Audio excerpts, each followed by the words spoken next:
बिस्मिल्लाहिर्रहमानिर्रहीम, अस्सलाम वालेकुम। 3 बहुत ही अहम मौज़ूआत पर बात करेंगे। एक तो ये बड़ी अनहोनी सी लग रही है कि क्या हुआ, नून लीग के लिए बड़ी ताकत समझे जाने वाले आज अब लग रहा है कि खान ही के साथ खड़े हो गए हैं। तकरीरें कर रहे हैं, बातें कर रहे हैं, लिख रहे हैं और ऐसी-ऐसी बातें कह रहे हैं जो माज़ी में नज़र नहीं आती। ऐसा क्या हो गया? क्या डटे रहना काम दिखा गया है?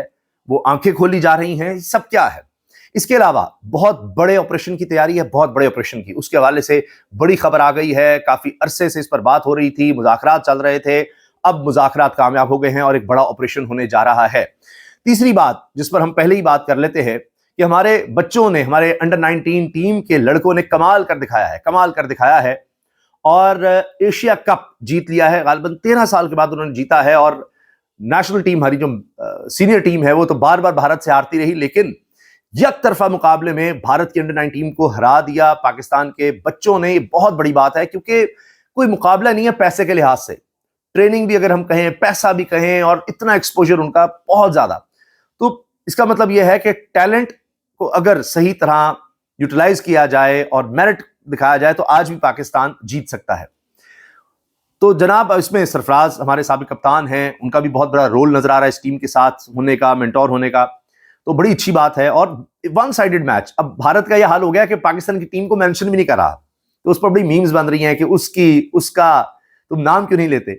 लेकिन जिस तरह से टीम का इस्तकबाल करवाया गया है, वैसे ही कह देते हैं कि वहां पर फलां फलां सेलिब्रिटीज आ रही है, हम सब पहुंच रहे हैं, जाएं, कोई कतल नहीं होगी, कोई दफा 144 नहीं है, पकड़ दकड़ नहीं होगी। तो बहुत से लोगों ने पहुंच जाना था। वीडियो वायरल हो गई कि मदरसे के बच्चे आए हैं, उनमें एक बच्चा वो कहता है कि जी हमें जबरदस्ती यहां पर लाया गया है, ये कह करके इमाम काबा आ रहे हैं और वो जब आएंगे तो हमने उनको रिसीव करना है, तो हम उस वजह से आए, या उनको कह के हमें लाया गया। कहते हैं ये हमारे हीरोज हैं, वो बच्चे कह रहे हैं कि हमारे हीरोज हैं, हमें सच तो बताया जाता, हमसे झूठ क्यों बोला गया। तो हमें बड़ी खुशी है कि जीत कर आ रहे हैं, हम इनको वेलकम करते हैं, लेकिन हमें झूठ बोल कर लाया गया। अब ये सारी हुकूमत इस तरह चल रही है। तो उसने कहा जी SHO हमें लेकर आया। अब उसके बाद उसका सॉफ्टवेयर अपडेट किया गया, एक और वीडियो आ गई उसी बच्चे की, कह रहा है जी मैं नजर आ रहा है कि दबाव में है, मैं कभी SHO से मिला नहीं और ये बात मैंने ऐसे की, बस ये कह दिया। ये नहीं उसने कहा कि मैंने जो कहा था गलत था, हमें ये कह के ले जाएगा, बस इतना उसका क्लिप इस वक्त दोबारा चल रहा है। तो इस पर लोग कह रहे हैं कि क्या जरूरत थी, यानी एक आपने वो है ना उज़्र गुनाह बदतर अज गुनाह, कि आप एक गलत करें और फिर उसको जस्टिफाई करें, वो उससे भी ज्यादा बुरा लगता है कि हो गया, बस दब गया मामला, चलो ना। खैर, ये तो जनाब जो तीसरा मामला तो हमने पहले डिस्कस कर लिया। अब आ जाइए नून लीग की बड़ी ताकतों पर। जब भी मियां नवाज शरीफ पर, इनके शरीफ खानदान पर मुश्किल वक्त आया, या आप कह लीजिए वो समझते थे कि जी इनको वोट मिले हैं, 2/3 अक्सर भी नवाज शरीफ को एक दौर में मिली, तब भी फिर मुशर्रफ साहब ने कू लगा दिया। उसके बाद भी मुश्किल वक्त आते रहे हैं, दोनों बाप बेटी पर मुश्किल वक्त आया, गिरफ्तारियां हुई, और ये खान के दौर से पहले ही, आप देखिए तरीके इंसाफ के दौर से पहले ये सारा काम शुरू हो गया था। तो इनके लिए आवाजें उठाने वालों में कौन कौन लोग थे, यानी जिन ऐसे लोग जो सहाफत में हैं, बड़े नाम हैं, तो बहुत से हैं, लेकिन मैं आपको अभी जो बड़े नाम हैं वो गिनवाता हूं, जिनकी इस वक्त चीजें वायरल हो रही हैं, जो बहुत ज्यादा बात कर रहे हैं, और लोग साथ आते चले जाएंगे।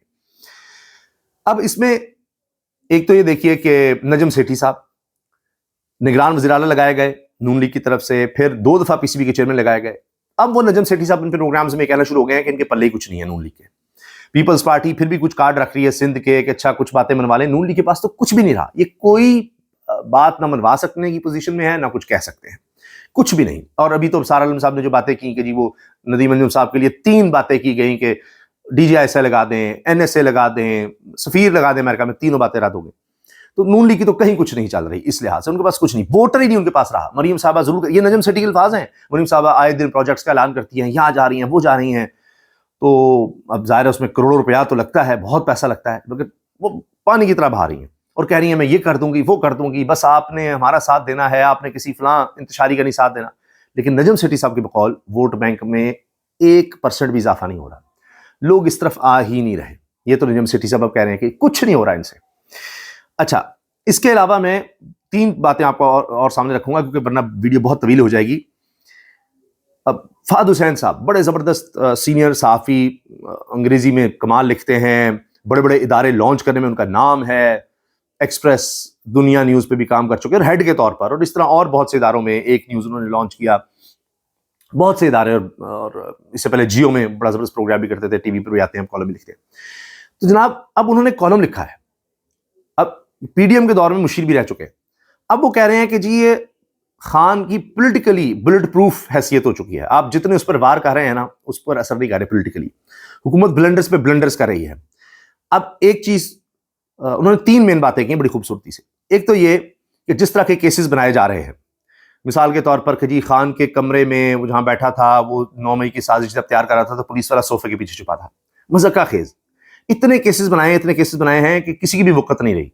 इद्दत केस से लेके बेशुमार, जितने केस ज्यादा बनते हैं, जितनी सजाएं होती हैं, उससे वो और तगड़ा होता है और बड़ा होता है। और आप इनएविटेबल, यानी जो होना ही है उसको सिर्फ टाल रहे हैं, उसको पकड़ के अंदर करके जिस तरह का हमारा जुडिशल सिस्टम बना दिया है उस पर सवाल उठ रहे हैं, तो उसका कद बढ़ता जा रहा है। इनएविटेबल है, उसने जिस दिन रिहा होना है आपकी कहानी खत्म हो जानी है। आप सिर्फ उसको बढ़ा रहे हैं और अपनी कमजोरी मजीद पैदा करते चले जा रहे हैं। ये फाद हुसैन साहब लिख रहे हैं। उन्होंने कॉलम लिखा है ये द ट्रिब्यून में, बड़ा जबरदस्त, how to rot with success, यानी आप कामयाबी के साथ भी तबाही कैसे, गंदगी फैला दें या खराबी कर दें सक्सेस के साथ भी। तो कह रहे हैं कि जी this recycling persecution call it Ferris wheel of selective accountability has allowed yesterday's victims to become today's power wielders. तो कल के जो मजलूम थे आज वो ताकत का सरचश्मा बने अपनी तरफ से बैठे हैं, लेकिन उनसे बात कोई नहीं बन रही। और फिर वो कह रहे हैं कि जी एक और सजा दे दी, 17 साल आप देते रहें, जो मर्जी करते रहें, इससे क्या बनेगा।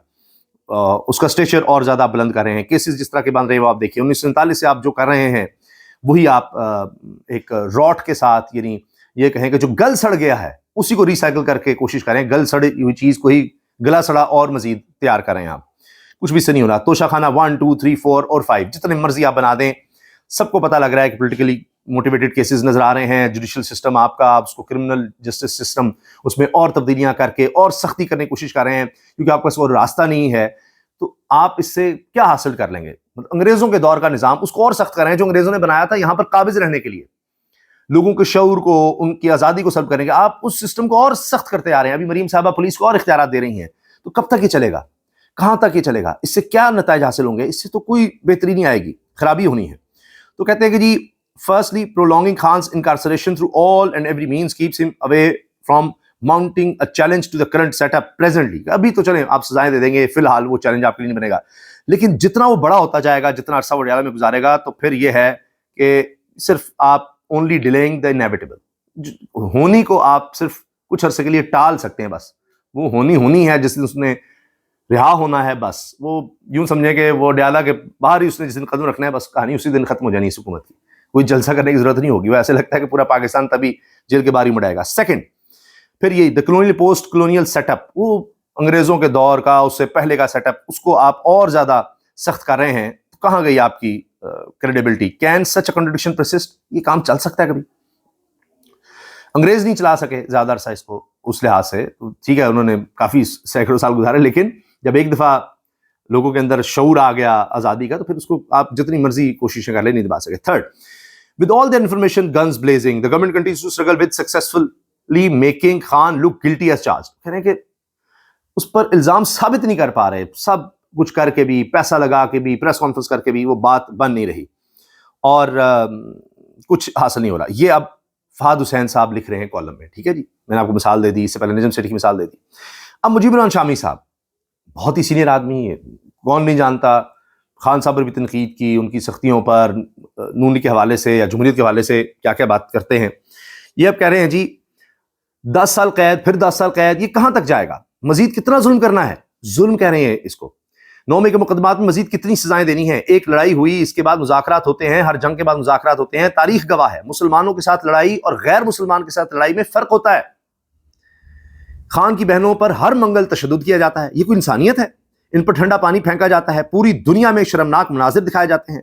हमें सारी दुनिया से फोन आते हैं कि आपके मुल्क में क्या हो रहा है। ये है जी मुजीबुर रहमान शामी साहब, ये सुनिए। ये 9 मई के मुकदमे, अब मैं जिन लोगों देखो यार कहीं बातें को बह गया, कुछ कर लिया, मिसलीड हो गया, अब 2 साल काट लिए, 2.5 साल काट लिए, 10 साल कैद पे 10 साल कैद पे 10 साल कैद, फिर एक बार कैद पे, दूसरी बार जो सजा पे, दूसरी बार, कहां तक लेके जाएंगे आप? जंग के बाद जब फौजें आपस में लड़ती है, उसके बाद फिर मुलाकात में बैठ जाते हैं। 1965 की जंग के बाद ऐलान ताशकंद हुआ, 1972 की जंग के बाद। वीडियो तवील हो जाएगी, वरना मेरा دل چاہتا ہے کہ میں آپ کو پوری ان کی یہ بات سناؤں. ویسے تو شاید 10 منٹ کا ان کا خطاب تقریر ہوگی، لیکن 3 منٹ کا کلپ سننے لائق ہے. اسی طرح ایک ان کا بڑا کلپ وائرل ہوا تھا، انہوں نے کہا جی کسی کو چھوڑنا ہے آپ نے نہیں. یعنی یہاں ولی خان سے لے کر فاطمہ جناح غدار اور نیشنل سیکورٹی تھریٹ، آپ کا قومی سلامتی کے لیے خطرہ، پھر اور اس سے بھی پہلے کئی وزرائے اعظم سیکورٹی کے لیے خطرہ بن گئے. فاطمہ جناح، اس کے بعد ذوالفقار علی بھٹو خطرہ ہو گئے، ولی خان خطرہ ہو گئے، نواز شریف آئے تو خطرہ ہو گئے، بے نظیر بھٹو خطرہ ہو گئے، زرداری صاحب خطرہ ہو گئے، اب خان خطرہ. کوئی بچتا ہی نہیں ہے یہاں پر، جو آتا ہے وہ خطرہ ہوتا ہے. اب سعد رفیع کہہ رہے ہیں جتنے وزیر اعظم آئے سارے ہمارے غدار تھے، سارے چور، کوئی بھی نہیں تھا بچا ہوا، جتنے ہیں وہ سارے اسی طرح سے ہیں. یہ انہوں نے بھی یہی بات کی کہ جی بس کر دیں، کیا کیا ہمارے وزرائے اعظم نکلتے ہیں کہ ان کو جیل میں رکھ کر آپ کیا کریں گے، اور موقع دیں، یہ تماشا ہم کب تک لگاتے رہیں گے، بس کر دیں.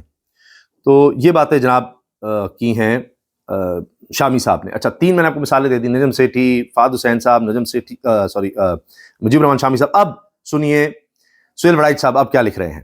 حالیہ کالمز ہیں: سخت حکومتیں اکڑ کر چلتی ہیں مگر دباؤ میں ٹوٹ پھوٹ جاتی ہیں، نازک حکومتیں وقتی طور پر دب جاتی ہیں، مڑ جاتی ہیں مگر چلتی رہتی ہیں، کہ چلتے رہنے کا نام ہی زندگی ہے. سخت دھاتیں کاٹنی پڑتی ہیں، نرم دھاتیں آسانی سے ڈھل جاتی ہیں.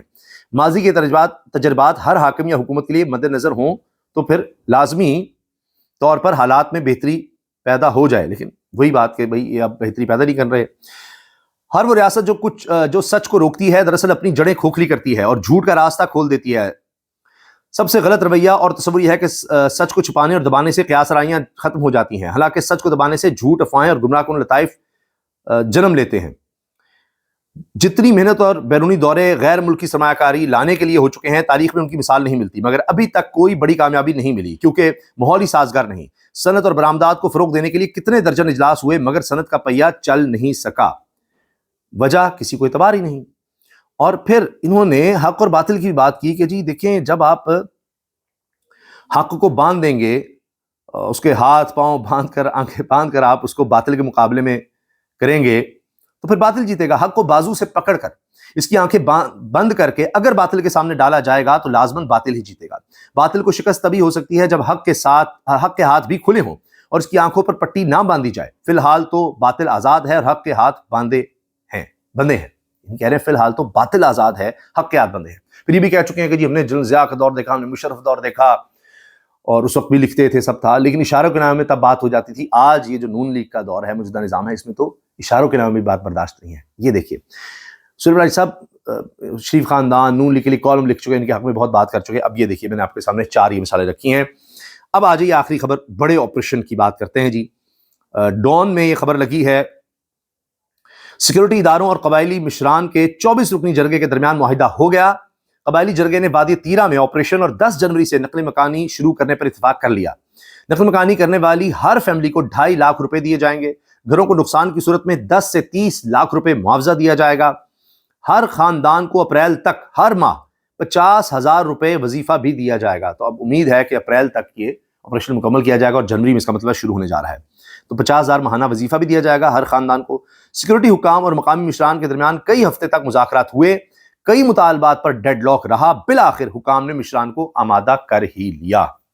چلیں جی، اللہ تعالیٰ پاکستان کے ہر کونے سے اس دہشت گردی کا خاتمہ کرے، اور اس میں ہم سب کو مل کر کام کرنا ہوگا، کیونکہ ایسی جنگ قومیں لڑتی ہوتی ہیں اور بڑی طویل ہو چکی. اس میں بہت جانیں قربان کی ہیں، 1 لاکھ ہمارے شہداء ہیں، کتنے اس میں زخمی ہیں، پھر یہ لوگوں کو بے گھر ہونا پڑتا ہے، بہت مسائل ہیں. تو اللہ کرے کہ یہ علاقہ مکمل طور پر دہشت گردوں سے پاک ہو جائے.